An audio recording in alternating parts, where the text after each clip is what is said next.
blink and you'll miss it, because Tim Burton has packed the first 4 episodes of Wednesday's second season with so many hidden clues, visual callbacks, and Easter eggs. We've got callbacks to the original Addams Family that'll make you emotional, Shakespeare references that are honestly genius, Edgar Allan Poe everywhere you look, plus Burton basically quoting his own movies. It's like a masterclass in pop culture references. But here's what's really crazy. Jenna Ortega actually did that insane zipline stunt herself.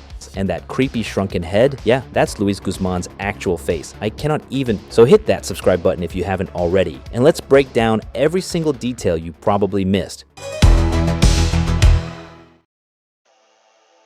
Alright, so Tim Burton doesn't mess around, and the opening minutes of season 2 prove it. Like, the man is hitting us with Easter eggs before the title card even finishes. It's honestly impressive. So we open with this absolutely new version of my favorite things, from The Sound of Music, right? But instead of raindrops on roses, we're getting dolls, glass eyes. But here's where it gets good. See that doll with one eye missing? Yeah, that's not random. That's actually foreshadowing Judy's whole bird situation later on. Burton's literally dropping clues in the first scene, and most people are gonna miss it completely. And get this, that blonde doll Wednesday gives Enid. She's dressed exactly like one of the scalper's victims.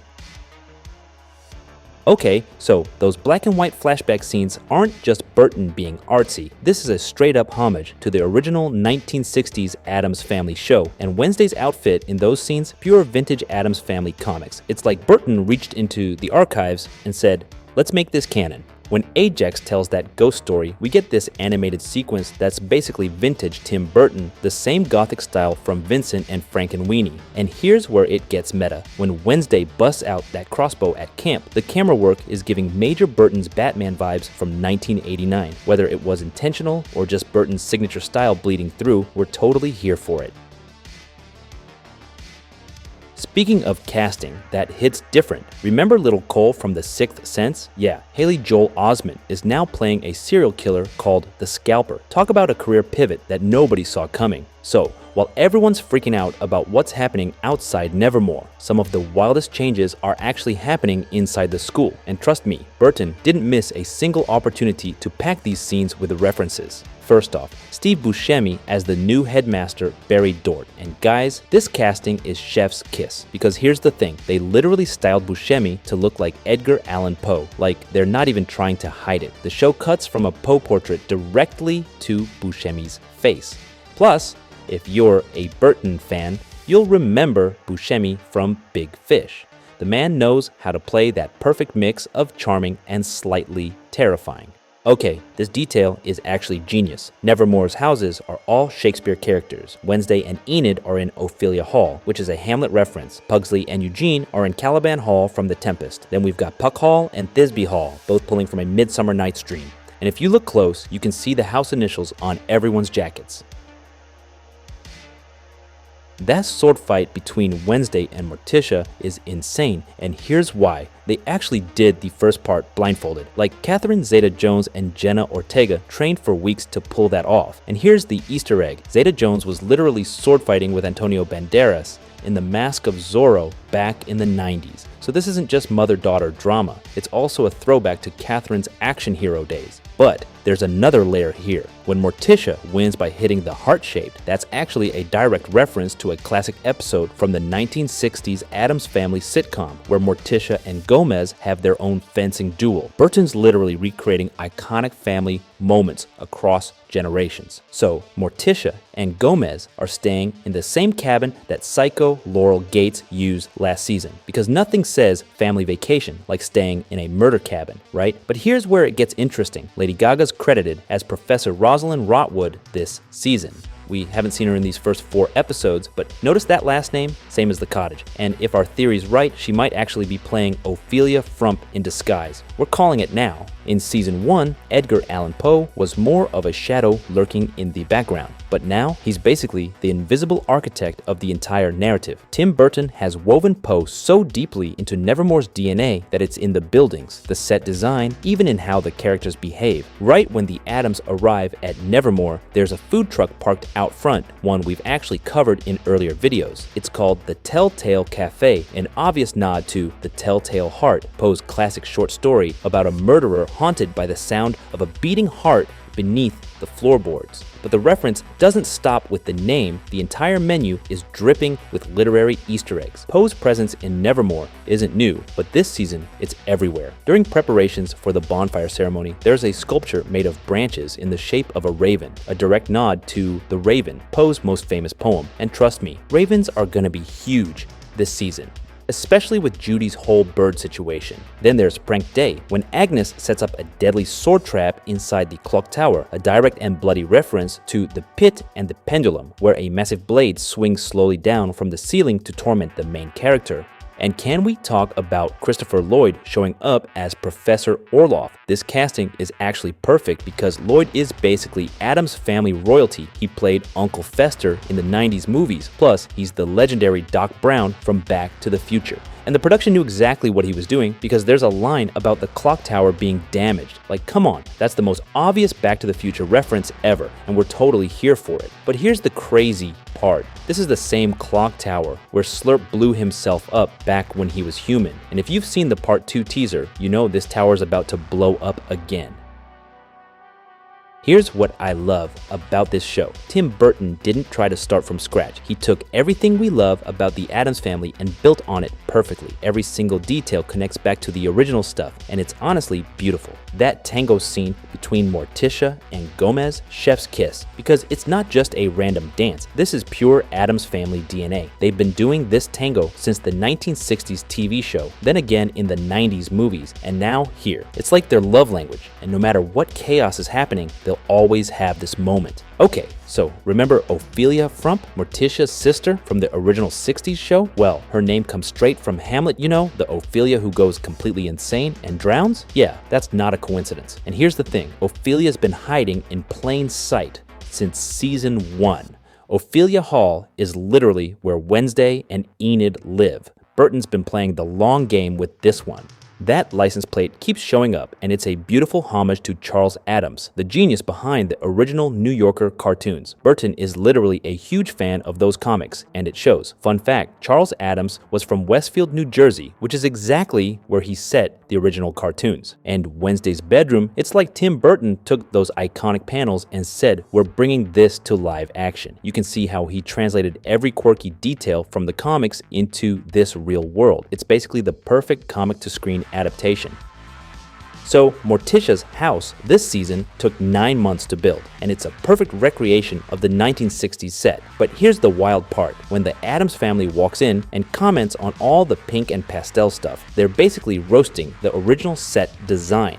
See, the 60s show was filmed in black and white, but the actual set was pink and pastel, so it would look good on those old TVs. So Burton's basically letting the characters make fun of something the audience never even saw. That's some next level meta humor right there. And that shrunken head in the house, yeah, they literally scanned Luis Guzman's face to make it, because of course they did. The attention to detail is honestly insane. The house is packed with stuff from the original series. Teddy bears, Iron Maidens, taxidermy turtles. It's like a greatest hits collection of Addams Family stuffs. And can we talk about Thing getting his own little apartment? They handmade every single piece in there, even his tiny ottoman.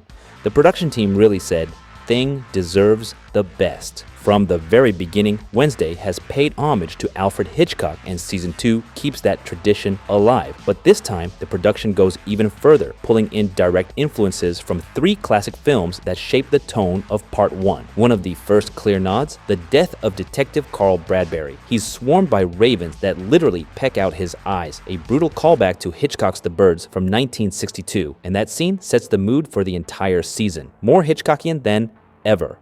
Danger doesn't scream at you, it whispers. It hides in unfinished sentences, lingering silences, and subtle gestures. Less about jump scares, more about that slow, creeping unease you can't shake. And films that inspired this season.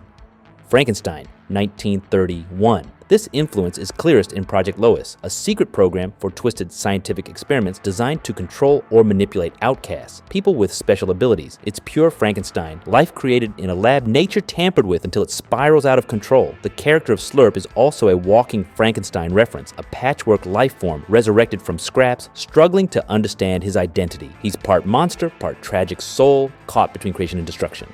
Night of the Living Dead, 1968. This one's more obvious. The zombie DNA is strong here. George A. Romero's classic redefined the undead as relentless, flesh-hungry nightmares, and Slurp fits that mold, but with a twist. He's not your average zombie. He regenerates and gains almost human traits with every brain he consumes. It's like watching zombie evolution in real time, adding layers of psychological horror to the gore. Casting Heather Matarazzo as Judy is a stroke of genius. Most people remember her as the sweet, awkward best friend in The Princess Diaries, but here she's a full-on psychopath hiding in plain sight. Those same friendly features now masking something much darker.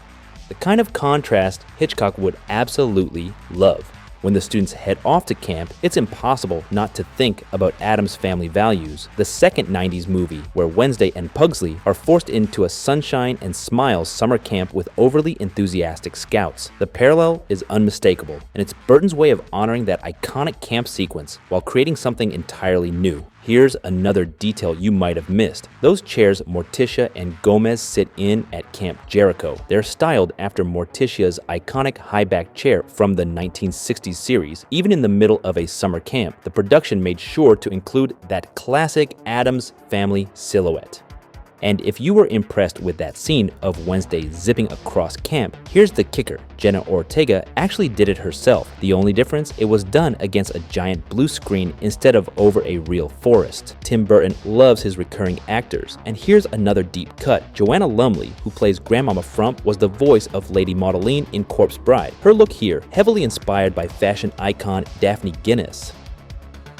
For the hide scenes, stunt performers used crutches and aluminum stilts to pull off those awkward, inhuman movements. That final scene where Wednesday is thrown out of a window and crashes to the ground, they used a rare Hollywood trick. They built the window horizontally in a soundstage, suspended Jenna above it, and then let gravity do its thing. The glass was made from sugar with a texture closer to cookies than actual glass.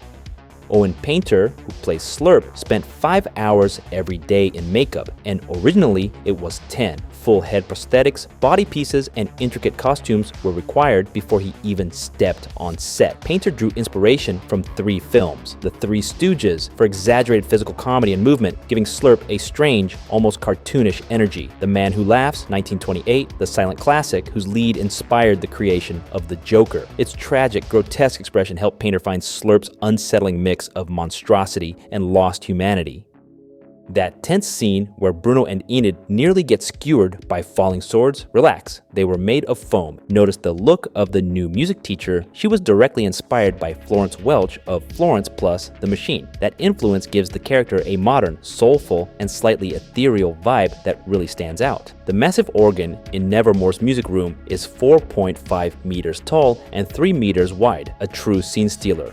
Enid's nails subtly change over the season, starting in bold tones, then fading lighter as time passes. That scene where Enid and Bruno gallop like wolves. The stunt team strapped the actors to suspended rigs so they could run on all fours at a much faster pace. And yes, Uncle Fester really has 33 driver's licenses and 18 passports. Fred Armisen actually posed for all 51 ID photos himself, and he really shaved his head for the role. The amount of detail in these 4 episodes is absolutely bonkers. Burton still manages to blow my mind with how many layers he packs into every single scene. What I love most is that these aren't just random Easter eggs thrown in for fun, they actually serve the story.